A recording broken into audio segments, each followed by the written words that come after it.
मेरी पत्नी सिर्फ 10वीं पास थी, फिर भी वो जिन औरतों के बच्चे नहीं होते थे उनका इलाज करती थी। और उसके लिए उसने टेरेस पर एक क्लिनिक खोल रखा था। और वो जिस भी बांझ औरतों का इलाज करती वे औरतें प्रेग्नेंट हो जाती। मैं नीचे काउंटर पर काम करता था। मेरी पत्नी ने मुझे कड़क शब्दों में कहा था कि तुम ऊपर बिल्कुल नहीं आओगे, क्योंकि ऊपर औरतों का इलाज होता है। और उसकी ये बात मैंने मान भी ली, क्योंकि इससे हमें बहुत पैसा मिलता था। पर मुझे हैरानी इस बात की होती थी कि टेरेस पर सिर्फ वे औरतें ही जा सकती थी जिन्होंने बुर्का पहना हुआ था। मुझे मेरी पत्नी पर शक होने लगा और एक दिन मैं बुर्का पहनकर ऊपर टेरेस पर चला गया और सामने जो देखा तो मैं सुन रह गया, क्योंकि मेरा नाम समीर है। हमारी आर्थिक परिस्थिति अच्छी नहीं थी, इसीलिए हमारा गुजर बसर बड़ी मुश्किलों से होता था। मैं पढ़ा लिखा था, पर मेरे पास नौकरी नहीं थी और मेरी पत्नी सिर्फ 10वीं पास थी। पर क्या पता और कैसे मेरी पत्नी ने एक अकल लड़ाई और टेरेस पर एक क्लिनिक शुरू किया, जहां वो औरतों का इलाज करती थी जिन्हें बच्चे नहीं थे। साल भर तक तो कोई ज्यादा नहीं आता था। उस एक साल में उसके पास बस 2 ही औरतें आई थी। पर हैरान करने वाली बात ये थी कि वो दोनों ही प्रेग्नेंट हो गई। धीरे धीरे क्लिनिक पर भीड़ बढ़ने लगी। मेरी पत्नी ऊपर उन औरतों का इलाज करती थी और नीचे मैं काउंटर संभालता। एक दिन एक पति पत्नी सुबह सुबह क्लिनिक पहुंचे। मैंने उस औरत को ऊपर जाने के लिए कहा और उसके पति को नीचे ही बैठने के लिए कहा। आधे घंटे से ऊपर हो गया था उसकी पत्नी को ऊपर गए हुए, इसीलिए वो ऊपर जाने की जिद करने लगा। मैंने उससे कहा कि ऊपर और भी औरतें हैं, इसीलिए आप ऊपर नहीं जा सकते। मेरी पत्नी मुझे भी ऊपर नहीं जाने देती। ये सुनकर वो आदमी चुपचाप बैठ गया। थोड़ी देर बाद 2 औरतें बुर्का पहनी हुई ऊपर टेरेस पर चली गईं। करीब 2 घंटे बाद उस व्यक्ति की औरत नीचे आई। मैंने गौर से देखा तो उसके हाथों में कोई दवाई नहीं थी, पर चेहरे पर खुशी जरूर थी। दोनों पति पत्नी वहां से चले गए। थोड़ी देर के बाद वो दोनों औरतें भी नीचे आईं और चली गईं और उन्हीं के पीछे पीछे मेरी पत्नी कविता भी नीचे आ गई। उसने अपने चेहरे पर मास्क हटाया और जो हैंड ग्लव्स थे वो डस्टबिन में डाल दिए। उसे देखा तो वो भी हल्की सी मुस्कुराई। तभी मैंने पूछा, कविता, तुम सिर्फ 10वीं पास हो, फिर कैसे इन औरतों का इलाज करती हो? उस पर उसने कहा कि मेरे लिए बस इतना ही काफ़ी है कि मैंने ऐसी स्त्रियों की गृहस्थी टूटने से बचाई है। ये सुनकर मैं शांत हो गया। पता नहीं वो मुझसे क्या छुपा रही थी, पर आखिर मैं उसका पति हूँ। कम से कम उसने मुझे तो बताना चाहिए था ना। शुरुआत में मैं उसके काम पर ज़्यादा ध्यान नहीं देता था, पर धीरे धीरे उसका नाम सब जगह हो गया। शुरू में तो वो बस 1 या 2 औरतों का ही इलाज करती, पर अब दिन में करीब 20 से 25 औरतों का वो इलाज करती। अकेली को ये सब संभालना बहुत मुश्किल हो रहा था, इसीलिए नीचे काउंटर शुरू करके मैं उनके ब्लड सैंपल लेता। उनके ट्रीटमेंट में करीब 3 से 4 घंटे लगते। मैं हर बार उससे पूछता, आखिर तुम किस तरह से इलाज करती हो? और वो हर बार हंसकर टाल देती। मैं कभी कभी सोचता कि उस क्लिनिक में पेशेंट होने पर मुझे जाना मना है, पर पेशेंट ना होने पर भी मेरे लिए सख्त मनाही थी। मैं अपनी पत्नी से ज़्यादा सवाल नहीं कर सकता था, क्योंकि काफ़ी सालों से मैं कोई काम नहीं कर रहा था। मैं एक बेरोजगार था और उसकी कमाई से ही घर चलता था। पहले तो 2 वक्त की रोटी मिलना भी बहुत मुश्किल था। उस पर 2 बच्चों की जिम्मेदारी वो अलग, और मैं बेरोजगार था, इसीलिए वो मुझे बार बार ताने मारती। कई बार तो मुझसे लड़कर वो मायके भी चली जाती। और फिर एक दिन उसने खुद कुछ करने की सोची। एक दिन वो मेरे पास आई और मुझसे कहने लगी, समीर, मुझे टेरेस पर एक क्लिनिक शुरू करना है। मैंने कहा, पर तुम सिर्फ 10वीं पास हो, फिर तुम क्लिनिक कैसे शुरू कर सकती हो? वो बोली, तुम चिंता मत करो, जिनके पति बेरोजगार होते हैं उनकी पत्नियां कोई ना कोई रास्ता ढूंढ ही लेती हैं। मैं मुंह टेढ़ा करके वहां से चला गया। आखिर में उसने टेरेस पर के कमरे में क्लिनिक खोल ही लिया। उसने कहा कि मैं जिन औरतों को बच्चे नहीं होते हैं उनका इलाज करूंगी। शुरू शुरू में मैंने उसका बहुत मजाक उड़ाया, पर वो अपने इरादों की पक्की निकली। मैं पहले यही जानने में लगा रहता कि आखिर वो ये सब कैसे करती है, पर बाद में यही सोचा कि अगर वो ये सब कर भी रही है तो अपने घर के लिए। मेरे माता पिता को गए काफ़ी समय बीत गया था। मेरी छोटी बहन पूजा की शादी को 10 साल हो गए थे, पर अभी तक कोई बच्चा नहीं था, जिसके कारण उसका पति उसे बहुत परेशान करता और दूसरी शादी करने की धमकी देता।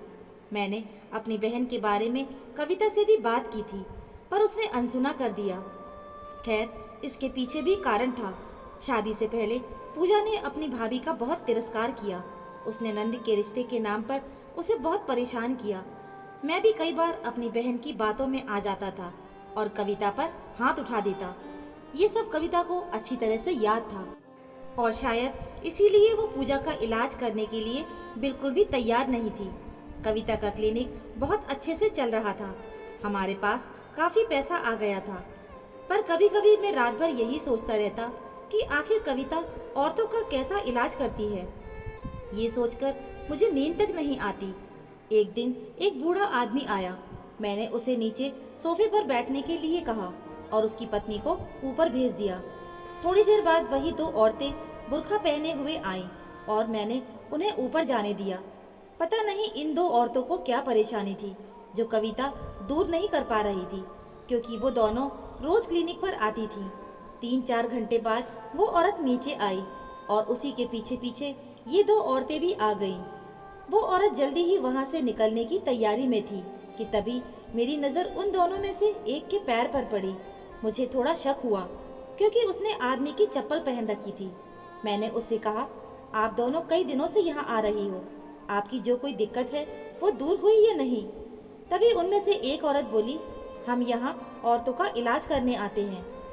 तब मेरी समझ में आया कि उन औरतों का इलाज ये दोनों करती हैं और नाम कविता का होता है, पर मुझे इन बातों से क्या लेना देना था। उतने में मेरी बहन पूजा का फोन आता है और रोते रोते कहती है, भैया कुछ भी करो, पर भाभी को समझाओ कि वो मेरा इलाज करे, नहीं तो मेरे पति मुझे तलाक दे देंगे। अपनी बहन पूजा को बहुत समझाने के बाद मैंने फ़ोन रख दिया और सभी औरतों के जाने के बाद ऊपर टेरेस पर चला गया। मैंने जैसे ही क्लिनिक का दरवाज़ा खोला और अंदर गया, कविता जोर से चिल्लाई और मुझे बाहर धकेल दिया। मुझे थोड़ा अजीब लगा और गुस्सा भी बहुत आया। फिर भी मैंने उसकी इन बातों को अनदेखा कर दिया और पूजा के बारे में उससे बात की। तब वो बोली कि मैं तुम्हारी बहन का इलाज नहीं कर सकती, उससे कहो कि वो किसी अच्छे अस्पताल में अपना इलाज कराए। मैं गुस्से से उस पर चिल्ला पड़ा कि आखिर बात क्या है, क्यों तुम उसके साथ ऐसा कर रही हो? वो बिना कुछ बोले हंसकर वहाँ से चली गई। इसी बात को लेकर कई दिनों तक हम दोनों में बातचीत बंद रही थी, पर इस बात का उस पर कोई फर्क नहीं पड़ा। आखिर वो पैसे जो कमाने लगी थी, उसकी नज़र में मेरी कोई कीमत नहीं थी। कुछ दिनों के बाद पूजा रोते रोते घर आई और कहने लगी, भैया कुछ भी करो, पर भाभी से कहो ना मेरा इलाज करने के लिए। आज मेरे पति ने मुझे बांझ कहकर घर से निकाल दिया और बहुत जल्द वो मुझे तलाक देने वाले हैं। ये सब कविता सुन रही थी, पर इन सब बातों का उस पर कोई असर नहीं हुआ। मैंने कविता के सामने हाथ जोड़े और कहा, पूजा ने शादी से पहले तुम्हारे साथ जो भी व्यवहार किया है उसके लिए मैं तुमसे माफ़ी मांगता हूँ, पर उसका इलाज कर दो, वरना उसका पति उसे तलाक दे देगा।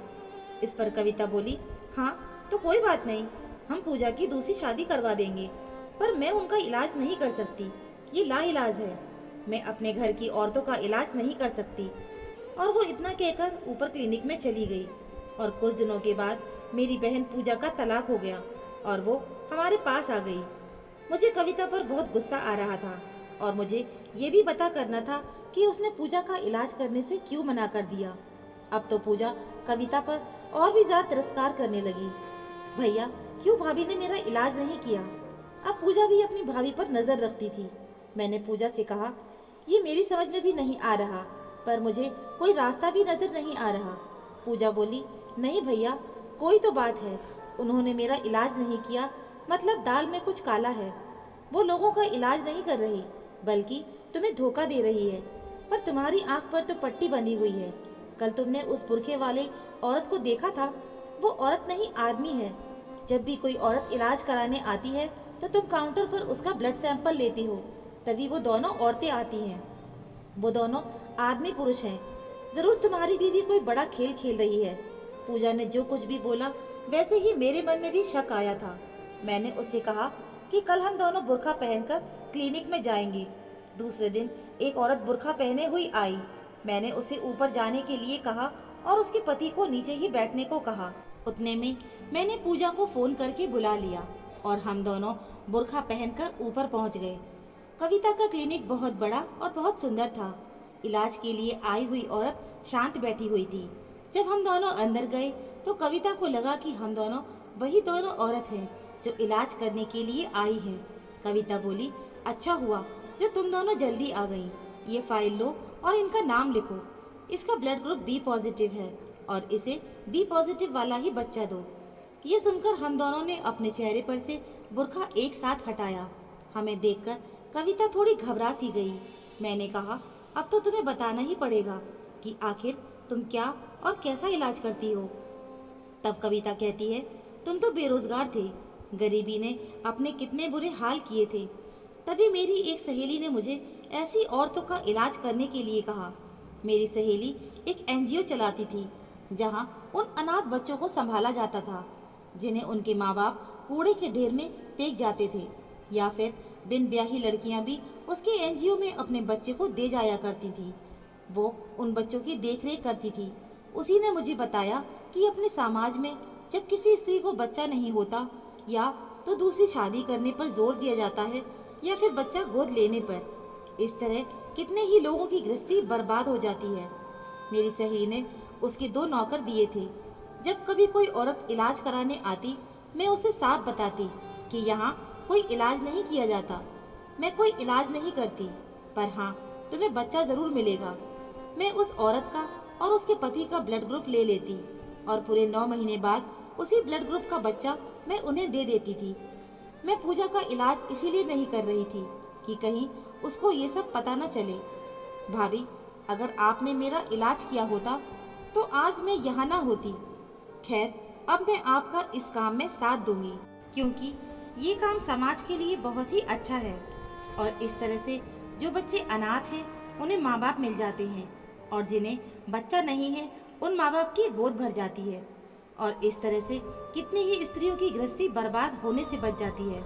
पूजा और कविता की आंखों में आंसू आ गए और मुझे मेरी पत्नी पर गर्व महसूस हो रहा था। तो दोस्तों, आशा करती हूँ आपको हमारी ये कहानी ज़रूर पसंद आई होगी। कहानी पसंद आई है तो प्लीज़ वीडियो को लाइक और चैनल को सब्सक्राइब ज़रूर कर लीजिए। तो मिलते हैं फिर एक नई कहानी के साथ। कहानी सुनने के लिए आपका बहुत बहुत धन्यवाद।